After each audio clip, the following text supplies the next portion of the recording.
sky split, not with light or thunder, but with a silence so complete it stripped breath from the lungs. I remember that day without time, the way the clouds folded inwards, as if sucked into some celestial wound that bled nothing but gravity. And then it came. A shadow stretched from horizon to horizon, blotting out the twin suns with a body that did not fall, but pressed itself onto the world, as though the planet had been chosen not for conquest, but containment. There was no impact, no seismic scream, only the soft, wet sound of something massive and alive, settling. I was in Sector 5 then, 2 kilometers into the silicate spine fields, mapping subsurface resonance faults. I saw the sky unravel in mirrored layers, watched time skip once, then twice, as the veins of the world pulsed in retrograde. And when the first membrane touched down, when the entity's skin dragged across the crust and carved a canyon deeper than any tectonic scar, Thora-Vell changed. We thought it was a god. Maybe it was. Maybe it still is. In the following hours, whole cities vanished, not into ash or rubble, but into folds, like paper creased into impossible geometries. They didn't die, not exactly. They just slowed or reversed, or scattered their sequence across the landscape like shattered mirrors of what used to be. A child walking into school now loops her steps forever, 1 foot never quite reaching the ground. A miner caught in a breath holds that breath for days, jaw half closed around a scream that will never finish. We couldn't explain it, not then, and those of us who tried too hard to understand started bleeding from their thoughts. The creature, we never named it, because names imply boundaries. And this thing, it leaked. Not fluids, not gases, but events. The air around its flesh began to sweat moments from other eras, droplets of time that burned when they touched you. I saw a man age to bone in seconds, then reassemble himself screaming backward. I saw plants grow with roots that reached not downward, but into yesterday. The silence was worse than the screaming, because after a while, you couldn't be sure if the screaming hadn't already happened, or if it was still coming for you. They called for evacuation. Of course they did. But ships don't fly where space itself curls in on itself like peeled skin. Orbit decayed. Satellites fizzled out of existence.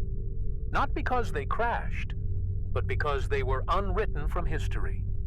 We lost communication first, then orientation, then the sense of before and after. I stayed behind, not because I was brave, not because I had nowhere else to go.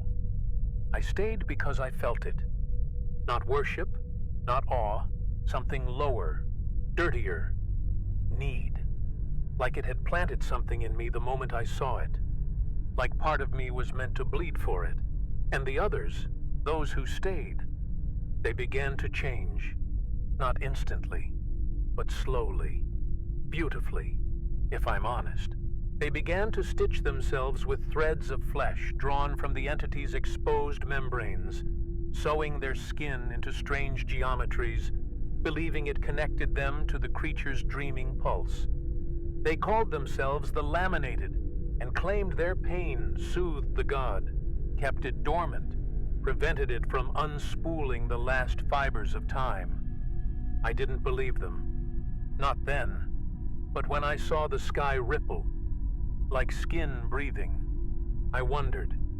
This was no invasion. This was no war. This was containment.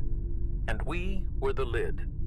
There were nights when I'd walk the perimeter of the rift, where the creature's skin still pressed against the planet like a blister refusing to burst. The air there is thick, not just with heat or vapor, but with moments. Fragments of people who were too close when the membrane arrived. I'd hear laughter that belonged to a child buried 3 decades in the future. feel wind that hadn't yet been born. Once I touched a stone that pulsed like a heart, not beating, but remembering the beat. It was warm with absence. That kind of thing changes you, makes you realize time isn't a line, or a loop, or even a trap. It's a fluid, and the god is still bleeding. The laminated set up shrines along the folds, dripping black sap from their fingers into shallow bone bowls carved into the earth. They said the sap came from the god's outer mind, a crust of dream stuff that congealed when it wanted to forget. They drank it in microdoses, claiming it helped them commune. But I saw what it did to them. Their mouths stopped syncing with their words. Their eyes split, one drifting forward, the other backward.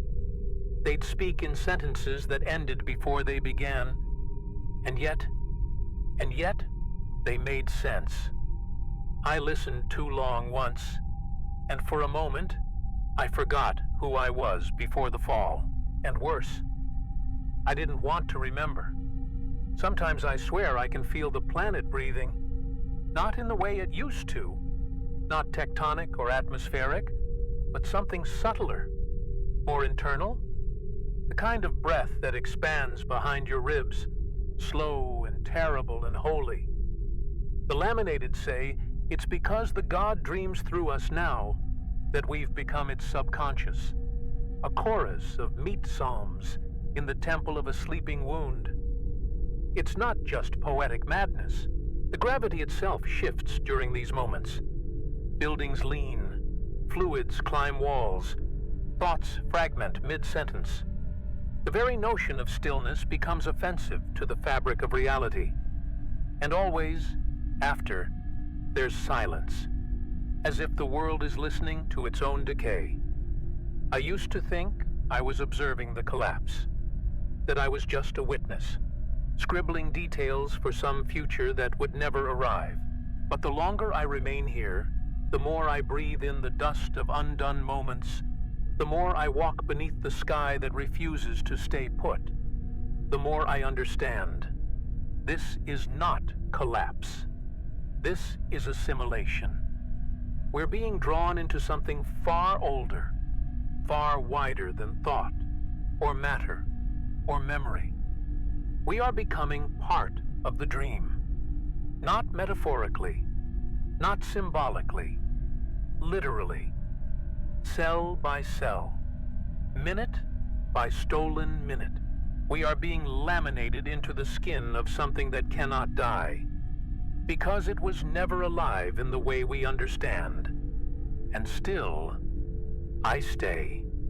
The first real sign that something was shifting, truly shifting, came not from the laminated, but from the insects. It started with the Zarth wasps, native to the basalt canyons near the northern rim. Their wings began humming in reverse harmonics, notes that physically scraped the inside of the ear. Swarms formed glyphs in the sky, spiraling into fractal patterns too precise to be instinctual. And then they began to die, not from poison or starvation, but from over-memory, their tiny neural nets bursting with sensory loops, as if they had been made to live too many lives in too little time. When I dissected one, I found filaments, golden, trembling filaments, embedded in its thorax, twitching out of sync with reality. Not nerves, not parasites, something older, something watching from inside the god. The laminated called it the recollection bloom, a period where the god's attention wavered, and its subconscious leaked through the crust in fractured memories. Not its memories, but ours, replayed wrong. Across the rift, entire districts found themselves flooded with familiar scenes. Birthday songs sung by voices long dead, banners from revolutions that hadn't happened, lovers embracing as if rehearsing a tragedy that was yet to be written. It was beautiful at first, nostalgic even. But then the memories began to fight. you'd see the same moment played differently in the same room, 3 or 4 times over. Joy into violence, into silence. People walked backward, spoke in the wrong languages, answered questions no one had asked. The past began to behave like a virus, mutating, replicating, resisting order. It was no longer memory. It was infection. I started recording everything, not just for myself. I think I wanted to anchor reality. Like if I wrote it all down, it couldn't slip away. But my logs began to rewrite themselves. Entries I'd etched into old tactile recorders twisted when I played them back. Words rearranged, meanings inverted. One night, I read a transcript from the day I lost my daughter.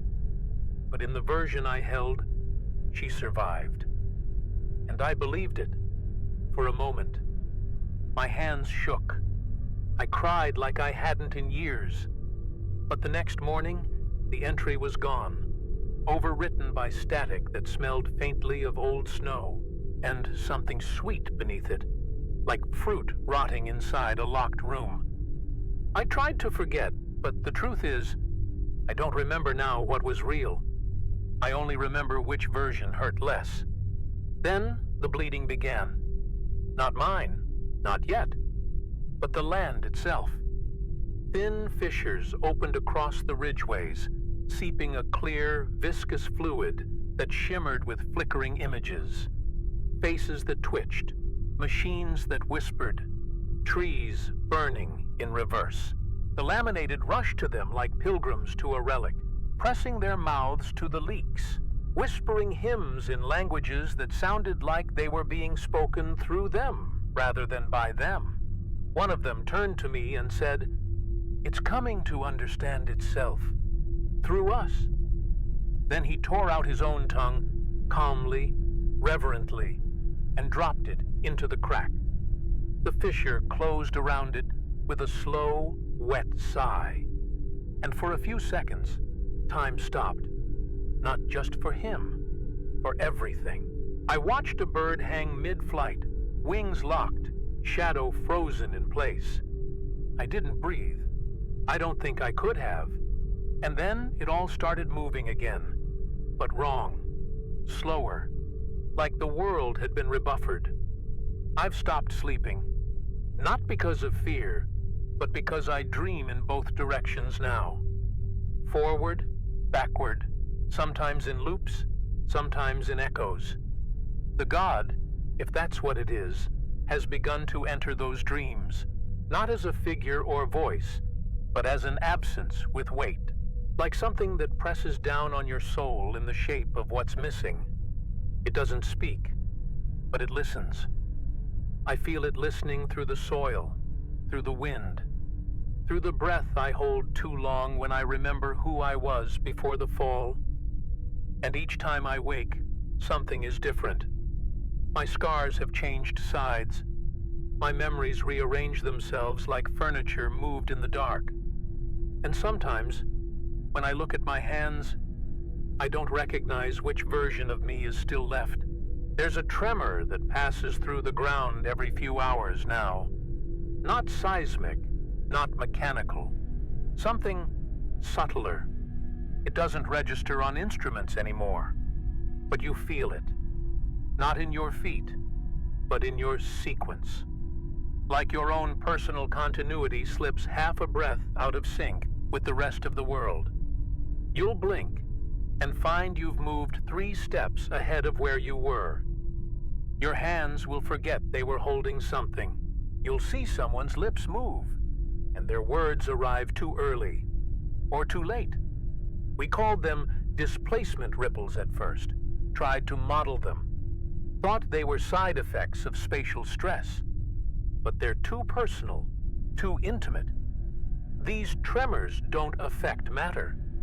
They affect meaning. I tried to return to the observatory on the western rim, the last place where real measurement made sense. But the structure was gone, not destroyed, rewritten. In its place stood a tower made of mirror stone and coiling cartilage, with veins pulsing down its flanks like snakes trying to hide inside the architecture. There were symbols etched into the surface, not in any language I knew, but I could feel their grammar pressing into my skull. The tower wasn't built, it had become. And when I stepped close, I saw my reflection multiply, hundreds of me, each one frozen in a different moment. One blinking, one screaming, one looking directly back at me and mouthing something I hadn't said yet. I ran, not from fear, from recognition, from the unbearable certainty that the tower had already remembered me, before I ever arrived. The laminated no longer sleep indoors. They bury themselves partially in the god's exposed tissue near the fold-line ridge, cocooned in thin slivers of skin that breathe while they rest. They say the skin shows them fragments of other timelines, not just possible futures, but alternative pasts, ones where the fall never happened, or happened differently. And they come back changed. They know things no one should know. One of them approached me 2 nights ago, stitched from brow to chest, with threads so fine they shimmered like neural wiring. She whispered, "Your daughter survived in another strand. You can find her, but you'll have to forget this one." Then she walked backward into the dark, vanishing between 2 trees that hadn't been there the day before. I stood there for hours, wondering how much of me I'd give up for a version of love that never hurt. Every sign points inward now, toward the wound, toward the god. Not just physically. There's something magnetic in the causality itself, a gentle tug that draws thought, memory, language, identity toward the breach. My name doesn't hold the same weight anymore. When I say it out loud, it echoes wrong, like it's trying to revert to an earlier version of itself. I keep finding fragments of notebooks I never wrote, journals in my own hand describing things I haven't done. Yet, there are no more birds this deep in the rift, no more insects, no predators, no prey, just silence and breath, and a kind of slow, planetary thinking that radiates from beneath the folds of flesh stretched across the land.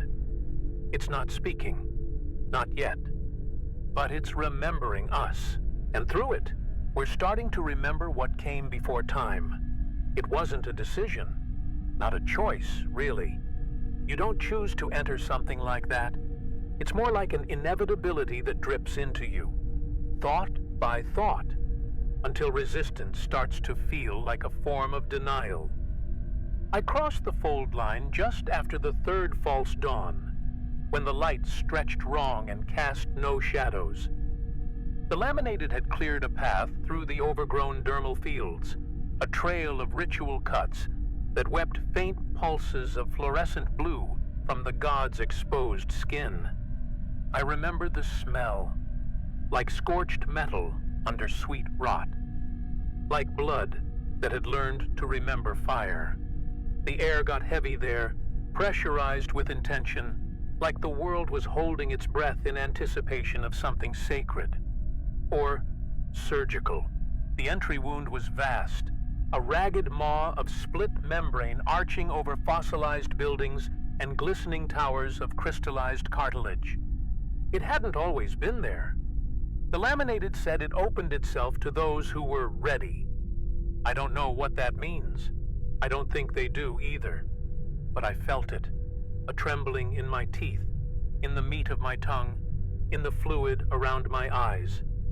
The inside wasn't dark. It glowed, not from light, but from possibility. Walls breathed, corridors grew. Some closed behind me as I passed. Others opened sideways, as if inviting only parts of me forward, the parts that had already been here, someone else. I tried not to touch anything, but it didn't matter. The place was tactile memory, and it touched me back. I walked for what might have been hours, or minutes, or 2 divergent days superimposed over one another. Time bends inside it, not in curves, but in loops folded into loops, like muscle braided through an idea. And then I saw them, the arches of reversal. Not structures, not gates, but bones. Gigantic spinal columns reaching upward and downward, intertwined with shimmering veins that pulsed backwards. And hanging between them, suspended by threads of time-thickened saliva, were cocoons. Hundreds. Some empty, torn open from within. Some still moving. Some whispering. I recognized one of the voices. It was me, speaking words I hadn't spoken yet, begging to be let out. I turned to leave. I did. But the god doesn't allow unfinished exits. The path I came from had grown over, thick with translucent sinew, vibrating with memories not my own. I put my hand against the wall, and it opened. Not like a door, but like a wound welcoming the knife. Inside was a chamber made of tendon and refracted light, and floating at its center, suspended by hooks of nothing, was a creature I can't describe without failing. Not large, not monstrous, but wrong, as if it was the placeholder for a concept the universe hadn't been permitted to finish. It pulsed in and out of visibility, not with speed, but with selective relevance. I saw it. Then I didn't. Then I saw what it had always meant. And I knew. This thing, this fragment, it wasn't from here. It wasn't even from when. I stood there, shaking, not from fear, but from the overwhelming certainty that I had been designed to see it. That every moment in my life, every loss, every echo, had been part of a diagram drawn across generations, encoded into blood, leading me to this exact configuration of breath and bone and thought. And then it turned. Or rather, I understood that its attention shifted toward me. It didn't move, but the direction of its presence angled against my mind, and I felt myself unfold, like a map catching fire. It wasn't a voice I heard. It was a correction. Something inside me, deep and primal, was being rewritten. Not all at once. Slowly, carefully. Like a surgeon repairing a wound I hadn't realized was fatal. The further in I moved, the more the structure stopped pretending to be architecture. The walls no longer mimicked flesh or bone. They became intention. Every surface responded not to pressure or proximity, but to thought state, as if the place was reacting not to my presence, but to the way I perceived it. At one point, I passed through a corridor made entirely of transparent cartilage, and within the walls, suspended in fluid, were people, or fragments of people. Some I recognized from the stations. Some I had never met. Some were younger versions of myself, frozen in the act of screaming or weeping, or reaching out as if pulled into the structure mid-memory. Their eyes followed me. Not physically, chronologically. Each time I blinked, one of them aged. One of them died. I descended through layers of sensory recursion. Smells returned. My daughter's hair after rain. The ozone from the first core breach. Blood on concrete in a memory that didn't belong to me. The walls tasted me, pulling saliva from my mouth as I breathed, adjusting their texture in response. A tunnel opened that wasn't visible seconds before, lined with nervous tissue that thrummed at a rhythm too familiar.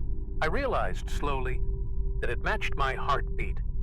Not the one I had now, but the one I'd had during the fall. The god wasn't just remembering me, it was sorting through my versions, trying to decide which one it needed. And then I found it.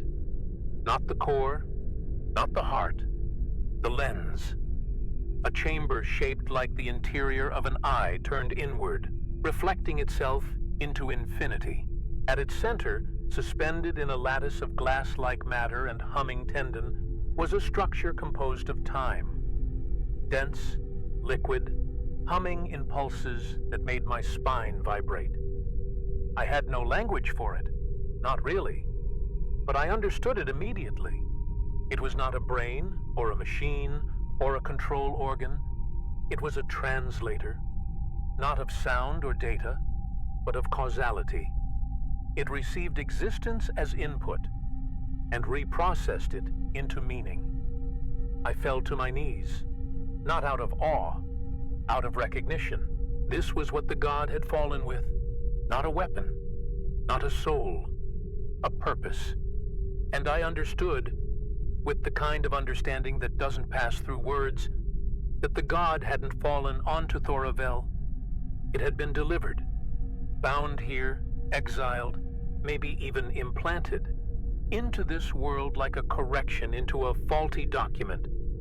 The planet wasn't hosting the entity. It was the entity's prison skin, and the leak, the temporal bleeding, was not a symptom.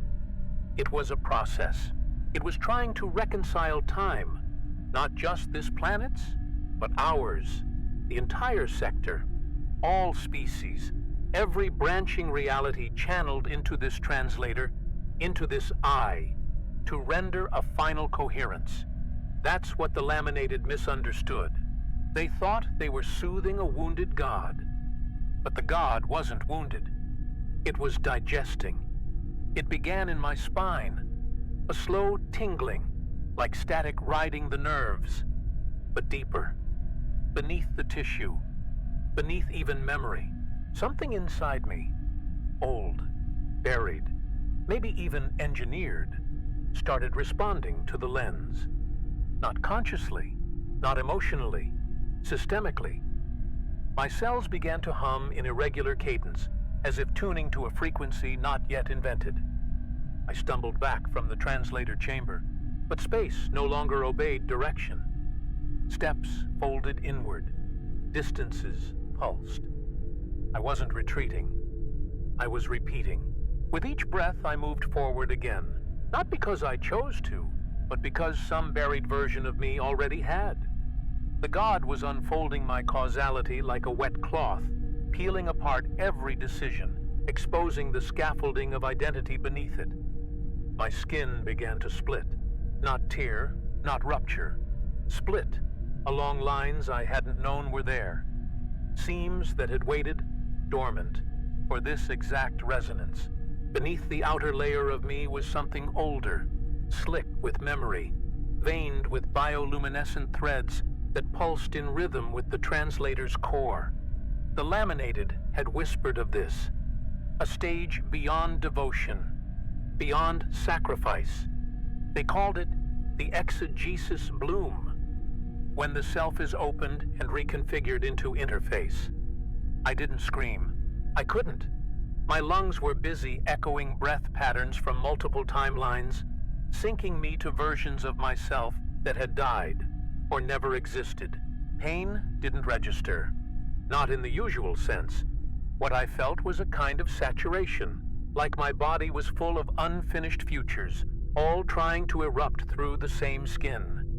Outside, the rift began to crack, not just physically, causally. Whole valleys unhappened, then reintegrated into new topologies. Mountains reversed their erosion. Oceans bled upward. Lightning struck backward into blue sky. And the laminated, gods helped them, celebrated. They gathered at the wound's edge, arms stitched to one another in a great loop, chanting in intervals that collapsed language. One by one, they fell into the rift, not jumping, not walking, folding into it, like pages being turned into the spine of a book that wrote them. I saw their bodies integrate, not consumed but translated, restructured into living punctuation within the god's syntax. They wanted this. They believed this was completion. And perhaps it was. Inside me, something snapped into alignment. a moment so brief I nearly missed it, like a hand reaching out from behind my thoughts and whispering now. And I understood, not through words, but through geometry, through pressure, through becoming, that the translator was not a passive receiver. It was an editor. The god hadn't come to understand reality. It had come to revise it. Every tear in the sky, every rewinded bird, every reversed birth, every dream that didn't belong to me, all part of a pre-edit, a preliminary redraft of causality. And now that I had made contact, now that I was known to it, I had become its cursor. I felt the world beneath me stretch, not space, not time, but meaning itself, taut as a membrane, ready to split. And it did. It began with the sky, not a storm, not fire or ash, but syntax. The atmosphere buckled into lines, stanzas of light and vapor stretching from horizon to horizon, rewriting cloud formations into glyphs that bled meaning instead of water. Each gust of wind carried not air, but corrections, edits to the landscape, to the sequence of events that had once passed for weather. Trees unraveled into spirals of color and logic.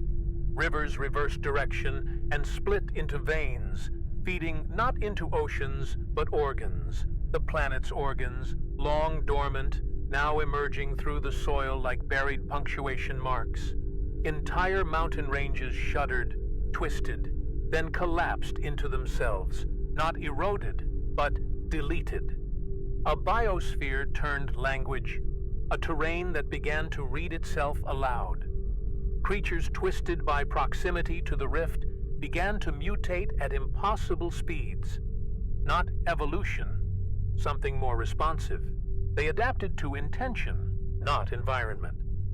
A flock of mirror-eyed scavengers exploded into a cloud of translucent glyphs, then reassembled into a single bipedal entity that walked backward, mouth open, birthing sound from its chest. It called out to me in a voice I haven't yet spoken. Plants began growing in recursive loops, feeding themselves, blooming backward into seed, then bursting forward again as if trapped in a conversation with their own future roots. And at the center of it all, the god, not rising, not awakening, but extending. Its form seeped through the rift, not as muscle or bone, but as revision. Space began to curve inward, like paper being folded into a shape not yet invented. I fell to my knees, not from pain, not from exhaustion, but because I no longer understood what posture was. My limbs were renegotiating their architecture, remembering other forms they might have been. Hands bent into inverse joints, skin became porous to memory. Bone lost its symmetry. I felt my spine open like a data stream, my nervous system bloom into interface roots, connecting me, not wirelessly, but intimately, to the translator's active structure. It didn't speak. It queried. Each pulse from the core forced me to remember things that had never happened. Lives in other bodies. Timelines where I died in the fall. Timelines where I was the fall. My mind became a cloud of versions, each briefly coherent, each violently incompatible with the next. And then I began to understand, not as Kavan, not as a man, not even as a memory. I understood as function, my shape, my history, my pain, all of it was syntax designed to navigate a very specific error in the universe's timeline. The god was a repair mechanism, not divine, not sentient, a recursive intelligence designed to digest inconsistencies in causality across galactic strata. And I was never meant to survive it. I was meant to be processed. The fall of Thora-Vell wasn't a tragedy. It was a proofreading event. The people, the cities, the sky, annotations, footnotes in a cosmic draft. And I was being integrated into its glossary. My final scream never came. Not because I ran out of voice, but because by the time I tried to scream, I no longer had a self to scream from. I no longer have eyes, but I can see. Not light, not form, but structure. The underlayer, the grammar of reality, pulsing beneath existence like a second heartbeat. It ripples through the translator's body like breath through paper, folding and unfolding dimensions of intent. And I am woven into it now, stitched along causal seams, threaded through recursion cycles. I feel the entirety of Thora-Vell processing me, not digesting, not destroying, rendering. My memories no longer belong to me. They are assets, callable data, injected into possible sequences as emotional scaffolding. The God is almost complete, its revision nearly done. And yet, I resist. Not out of defiance, not out of courage, out of noise. There's a fracture the translator didn't anticipate, something baked into the folds of my becoming. A kind of scream that doesn't originate from the mouth or from pain, but from contradiction. A scream composed of unresolvable paradox. It starts in the heart, not the physical one, but the memory of the first time it broke. That scream spirals, loops, refracts, and the God can't process it. It tries, I can feel it, tries to interpret the rupture, to classify it as a functional anomaly, a corrupted line. But it fails, because this scream isn't part of its data set. It wasn't written into my design. I scream again, and this time, something in the translator stutters. Reality around me flickers. Mountains shift mid-frame. The sky returns to normal blue for a full heartbeat, then ruptures into a mosaic of impossible stars. I hear voices from forgotten timelines, friends, enemies, my daughter's laughter stitched into static, converging. I reach out, not with hands, but with narrative intent, reshaping the body I no longer control. The translator reacts, tries to contain me, but I move laterally through its logic, skidding across what should be the curvature of my own fate. I find the core, not the lens, not the flesh. The editorial nexus, a construct so dense it warps probability itself. It looks like a mirror that bleeds your unrealized lives, and it's open. And inside, I meet it. Not the God, not the function, the original host, a being that once was like me, human, perhaps, or close enough, consumed long ago by the system it was designed to operate. Its face is made of moments. Its eyes blink in decades. It welcomes me not with voice, but with permission. And I realize what I'm being offered. Not annihilation, not control, but authorship. I can finish the process. I can help the translator stabilize the sector, perfect the multiversal recursion. I can overwrite what was broken, become the new correction. Or I can infect it, plant paradox like a virus. Let Thora-Vell collapse unresolved. Let the scream echo forever, as warning, as war cry, as proof that even gods can bleed from a single refusal. I am the cursor now, and the next word is mine. They say the rift is silent now, but I don't believe them. Silence doesn't stretch across light years, doesn't shake in the bones of passing ships like a breath held too long. Whatever happened at the core of Thora-Vell, no one can say for certain. The planet remains, technically, but its surface doesn't agree with itself. Satellites map contradictory topographies. Time-lapse scans show forests that bloom and burn simultaneously. In one hemisphere, an ocean rains upward for 8 minutes every cycle, then folds back into vapor with a sound like a child whispering no. And on the nights when its fractured moons align, you can hear a voice, low, static-laced, repeating a name that was never recorded. The laminated are gone, or rather, they've become distributed. Sightings emerge across different worlds. Pilgrims in stitched skin, bearing glyphs burned into their bone, chanting impossible phrases that translate differently depending on who hears them. They don't speak of Thora-Vell, but they carry pieces of it. Wet fragments sealed in glass, tendons in suspension, pages that bleed. One survivor claims the god never left the planet. It simply diffused. Its awareness spread across causal membranes. Less a mind, more a tone. Now, any world that echoes that frequency begins to shift. Structures breathe, clocks stall, and people dream of being rewritten from the inside out. And always, at the edge of those events, someone remembers a scream. As for me, I am no longer a name, not a self. I exist now as artifact, encoded within the folds of the translator's final recursive burst. Some say I chose to finish the god's work, to stabilize the tear, to render the final edit. Others say I infected the core with paradox, rupturing the rewrite and forcing the system into eternal loop, birthing a scream that spans generations. Both are true. Neither are complete.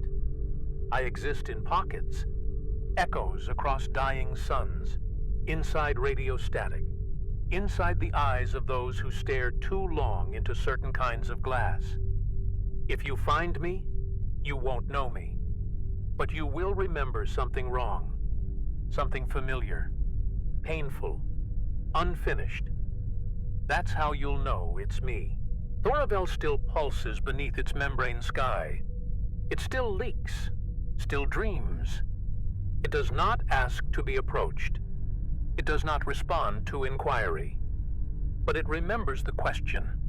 The god may be quiet now, but its functions are still active. The translator may be broken, or transformed, or dreaming. But its purpose lingers in every fragment of rewritten chronology. Somewhere, in the folds of that wounded world, a scream continues. Not of pain, not of fear, but of meaning refusing to resolve. That scream is a message, a beacon, a curse, and it ends with a single word. Redacted, the sky above Thora-Vell no longer reflects the stars. It reflects the intention of looking. Ships in orbit report surface anomalies every time someone observes the planet. It resents scrutiny. The clouds react, forming mirrored pulses, counter patterns to the ship's own hull geometry. And still, they come. Historians, biologists, cultic remnants of the laminated. They arrive, they study, they vanish. Some are taken, some remain, but none leave intact. One expedition leader spoke a phrase into her helmet mic after orbit achieved stable sync, just before her ship twisted out of sequence. We caught it in a half-corrupted signal stream.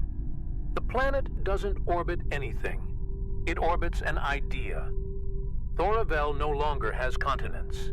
It has limbs, appendages of land that stretch, curl, and occasionally pulse. What once were mountain ranges now articulate as knuckle-bone ridges, flexing in tectonic memory. Forests bloom in the shape of lungs. Trees respirate spores that taste like grief. Creatures roam freely, though it is unclear whether they are evolved life forms or unfinished metaphors. One species has no eyes, but whispers, coordinates in sleep. Another resembles a canine made of stitched calendars, each bark aging local matter by days. Time is inconsistent. You can die before you're wounded. You can remember things you never experienced. Whole expeditions have reported speaking to Kavan, though his form varies. Sometimes a man made of bone light, Sometimes a voice inside the tide. Sometimes a question that speaks itself. The laminated did not die. Not entirely. Their flesh was absorbed, but their patterns, their choices, remained. Residual consciousnesses bleed out into surface zones known as the spoken fields. Here, thought becomes audible. Walk too far, and you'll hear your own memories narrated by voices you've never known. Some visitors claw their own ears off within hours. Others join the chant, stitching their skin with plant veins and walking west until the land folds them into its crust. A few escape. They are always pregnant, even the men, and the offspring never resemble the parents. They are born knowing one word, the same word, but no one who hears it can remember it after. And then there are the dreamers. Cities on other worlds have begun reporting synchronized dreaming patterns. Cartographers drawing Thora-Vell's geography before ever knowing its name. Children speaking in recursive syntax. Engineers designing machines that interface with no known system. The infection is not biological. It is editorial. A semantic virus. A syntax plague. The god, or its echo, now lives in the margins of language itself. Every time someone tries to describe Thora-Vell, the words bring the place closer. The universe resists. History stutters. Timelines ripple. But the process continues. The translator may be silent, but its last output still runs. As for me, what remains of me, I exist now in shattered continuity. Some part of me refused to integrate. It broke from the god not in rebellion, but in contradiction. I became its exception, the unwritable clause. I exist in time-locked hollows beneath the crust, within static bursts inside telemetry logs, inside the hesitation just before a scream. Sometimes I remember her, my daughter, not her face, not her death, but the loop in which I failed to stop it. I remember failing over and over and over, and I still do, because the translator preserved failure as a form of meaning. In its recursion, even pain had value, so it left me incomplete, preserved like a metaphor no longer needed, but too potent to delete. Now the stars have stopped updating. That's the newest sign. Cosmic background radiation anomalies indicating a stall in universal entropy. Across 6 systems, stars pulse in sequence, mimicking the heartbeat of a man who never survived the fall. They say it's just a coincidence, a stellar pattern, but I know what it is. It's a question, still echoing through the body of a sleeping god. A question that ends with, you.